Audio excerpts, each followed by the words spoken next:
Science जमात नहुम सबक 16 तवारुस और तगय्युर। इस सबक के आगे के सवाल जवाब करेंगे।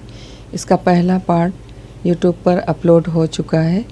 आप तमाम पहले के सवाल जवाब लिख लीजिए, उसके बाद आगे के सवाल जवाब लिखिए। सवाल नंबर 3, झेल के सवालों के जवाब लिखिए। अलिफ, क्रोमोसोम से क्या मुराद है? उसकी किस्मों की वजाहत कीजिए। जवाब, पहला पॉइंट, जानदारों के खुलियात के मरकज़ों में पाया जाने वाला और तवारिसी खुसूसियात को ले जाने वाला जुज़ क्रोमोसोम कहलाता है। दूसरा पॉइंट, क्रोमोसोम ख़ास तौर से मरकज़वी तुरशे और प्रोटीन से बना होता है। तीसरा पॉइंट, इब्तदाई इनक़िबाज़ के मकाम के लिहाज से क्रोमोसोम की 4 किस्में हैं।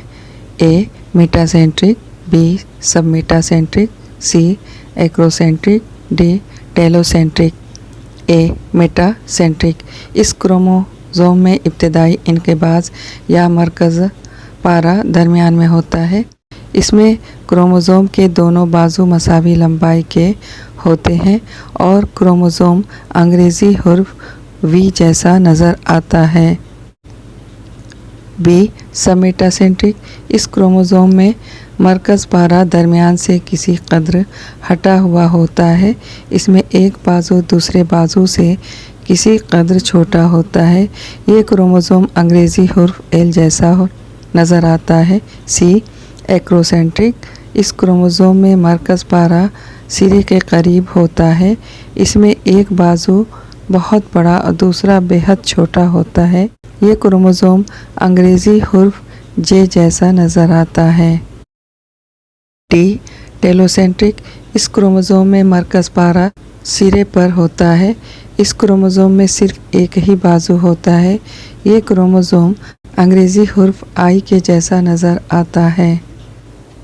ये क्रोमोसोम के किस्मों की शक्ल है, इसे जवाब के साथ बनाना है। सवाल बे, DNA के सालमे की साख्त की वजाहत कीजिए। जवाब, पहला पॉइंट, 1953 में वैटसन और क्रिक ने DNA के सालमे की साख्त का मॉडल पेश किया।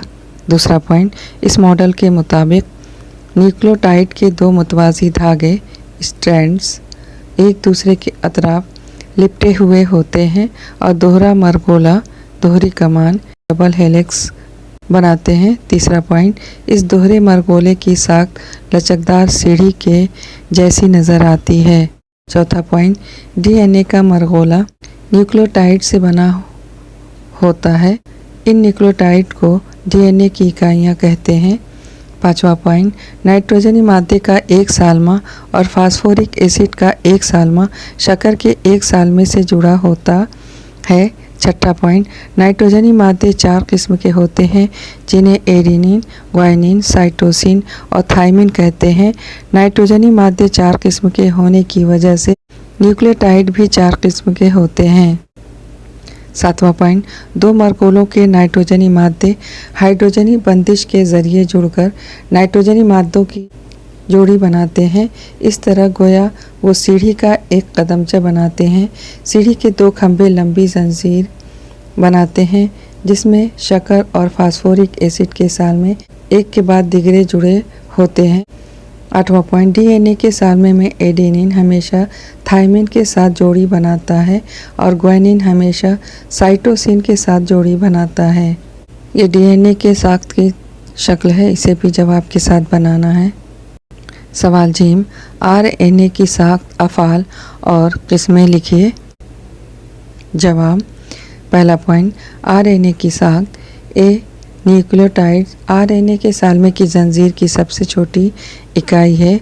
बी राइबोस शक्कर फास्फेट का सालमा और कोई एक नाइट्रोजनी मादे का सालमा मिलकर एक न्यूक्लियोटाइड बनता है। सी राइबोस शक्कर फास्फेट के सालमात और ग्वानिन, साइटोसिन, एडेनिन और यूरासिल इन 4 नाइट्रोजनी मादों से मिलकर RNA का सालमा बनता है। दूसरा पॉइंट, अफ़ाल। RNA DNA और राइबोसोम के साथ मिलकर प्रोटीन की तालीफ में मदद करता है। तीसरा पॉइंट, RNA की किस्में। افعال کے بنا پر RNA کی 3 قسمیں ہیں: رائبوزومل RNA، میسنجر RNA اور ٹرانسفر RNA۔ رائبوزومل RNA rRNA۔ اس RNA کے سالمے میں ایک جز رائبوزوم ہوتا ہے۔ رائبوزوم پروٹین کی تالیف کا فعل انجام دیتا ہے۔ Messenger RNA mRNA۔ یہ پروٹین کی تالیف کے تعلق سے اطلاع خلیے کے مرکزے میں موجود جین سے رائبوزوم تک لے جاتے ہیں۔ Transfer RNA tRNA۔ یہ mRNA سے حاصل اطلاع کے مطابق امینو ایسڈ کے سالمات کو رائبوزوم تک لے جاتے ہیں۔ یہ RNA کی قسموں کی شکل ہے، اسے بھی جواب کے ساتھ بنانا ہے۔ DNA فنگر پرنٹ کا کس طریقے سے استعمال ہو سکتا ہے؟ اس تعلق سے اپنی رائے لکھیے۔ جواب: پہلا پوائنٹ، DNA فنگر پرنٹ ایک ایسا طریقہ ہے جو انسان کے DNA میں موجود جین کی ترتیب کو معلوم کرنے کے لیے استعمال ہوتا ہے۔ دوسرا پوائنٹ، یہ طریقہ انسان کے سلسلہ نسل معلوم کرنے میں مدد دیتا ہے۔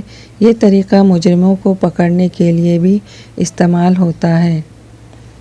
تیسرا پوائنٹ، اس تکنیک کے ذریعے انشورنس کے مقدموں کو حل کیا جاتا ہے۔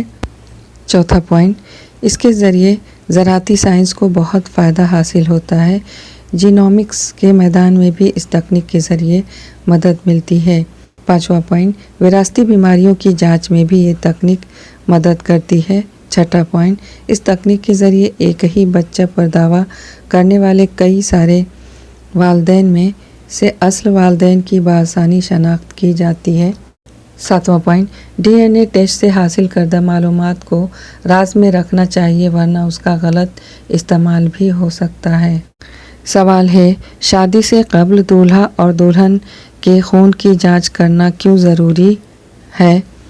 جواب: پہلا پوائنٹ، شادی سے قبل خون کی جانچ کرنے کی وجہ سے دولہا دلہن کو ممکنہ جینیاتی مرض کے تعلق سے معلومات مل جائے گی جو کہ ان کے بچوں میں منتقل ہو سکتی ہے۔ اس کی وجہ سے وہ یہ فیصلہ کر سکیں گے کہ انہیں بچے چاہیے یا نہیں، یا وہ ایک دوسرے سے شادی ہی نہ کریں۔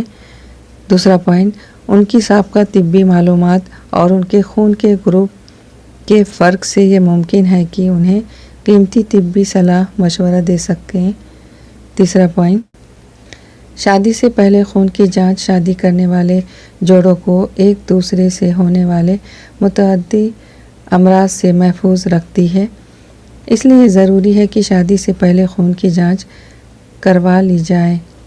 سوال نمبر 4، مختصر معلومات دیجیے۔ ڈاؤن سنڈروم یا منگول مرض۔ جواب: پوائنٹ اے، یہ پہلا کروموزوم کا نقص ہے جو انسان میں پایا گیا، اسے دریافت کر کے بیان کیا گیا۔ کروموزوم میں بے قاعدگی یا بے ترتیبی ہونے کی وجہ سے یہ نقص ہوتا ہے۔ اس نقص کو سہ جسمی 21 کروموزوم بھی کہا جاتا ہے کیونکہ اس نقص سے متاثرہ بچہ کے جسم کے ہر خلیے میں کروموزوم کی 21ویں جوڑی کے ساتھ ایک مزید کروموزوم ہوتا ہے۔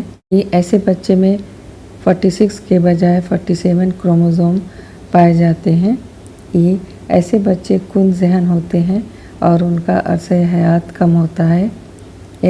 دوسری خصوصیات بونا پن، چھوٹی چوڑی گردن، چپٹی ناک، چھوٹی انگلیاں، سر پر کم بال اور ہتھیلی پر صرف ایک آڑی لکیر وغیرہ ہیں۔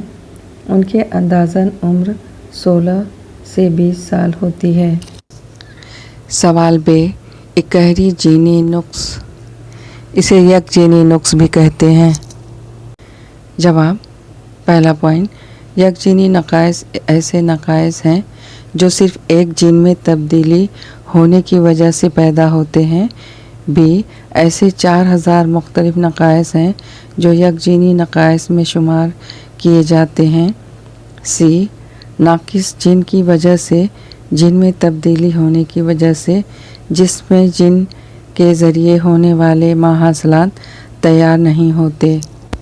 या बेहद कलील मिकदार में तैयार होते हैं। डी, इस किस्म का तौली नुक्स पैदाइशी होता है और इब्तदाई उम्र में मौत का बाइस बन सकता है। ई, ऐसी किस्म की बीमारियों की मिसालें हेचिसेंस मर्ज, हेसेक्स मर्ज, galactosaemia, phenylketonuria, sickle cell anaemia, cystic fibrosis, भूरापन, हेमोफीलिया, शबकोरी वगैरह हैं। सवाल जीम, सिकल सेल एनीमिया की अलामतें और इलाज। जवाब, सिकल सेल एनीमिया की अलामतें हाथों और पैरों में सूजन, जोड़ों में दर्द, नाकाबिले बर्दाश्त दर्द, मुसलसल ज़ुकाम और खांसी होना, जिस्म में बुखार रहना, जल्द थकन होना, चेहरा बेरौनक नज़र आना, हीमोग्लोबिन का तनासुब कम होना। तदाबीर। पहला पॉइंट, ये मर्ज़ सिर्फ एक ही वास्ते के ज़रिए फैलता है, इसलिए शादी से कब्ल या शादी के बाद दुल्हन और दूल्हा दोनों की जांच करवा लेना चाहिए। दूसरा पॉइंट, सिकल सेल बरदार मरीज़ शख्स को दूसरे मर्ज़ बरदार मरीज़ से शादी नहीं करना चाहिए। तीसरा पॉइंट, सिकल सेल मरीज़ को चाहिए कि वो हर रोज़ फॉलिक एसिड की एक गोली खाएं। सवाल नंबर 5, अलिफ, बे और जीम गिरोह में क्या ताल्लुक़ है? ये सवाल दिया हुआ है, इसका जवाब देखते हैं। जवाब, अलिफ कॉलम में है लेबर का तवारसी अज़बी नुक्स, बे में आएगा रेशों में नुक्स और जीम में आएगा जनीन की नशोनुमा के दौरान ये नुक्स पैदा होता है। अगला है ज़ियाबतीस, इसका बे में आएगा कई अज्जा में नुक्स और जिम में खून में ग्लूकोज के तनासुब पर असर। नेक्स्ट है भूरापन, बे कॉलम में आएगा यकजीनी नुक्स और जिम में आएगा बेरौनक जिल्द, सफ़ेद बाल। नेक्स्ट है टर्नर सिंड्रोम, इसका बे में आएगा 44+6, जिम में आएगा औरत अफजाइश नस्ल के लिए नाकाबिल। नेक्स्ट है क्लाइन फिल्टर सिंड्रोम, इसका बे कॉलम में आएगा 44+XXY और जिम कॉलम में आएगा मर्द अफजाइश नस्ल के लिए नाकाबिल। सवाल नंबर 6, ताल्लुक़ लिखिए। अलिफ, 44+X, इसका ताल्लुक़ है टर्नर सिंड्रोम। 44+XXY का ताल्लुक़, जवाब होगा क्लाइन फिल्टर सिंड्रोम। बे, 1:3 का ताल्लुक़ है गहरी मिलाप से। 9:3:3 इसका ताल्लुक़ होगा दो मखलूती मिलाप। जिम, ख़वातीन का ताल्लुक़ है टर्नर सिंड्रोम, मर्द का ताल्लुक़ होगा क्लाइन फिल्टर सिंड्रोम।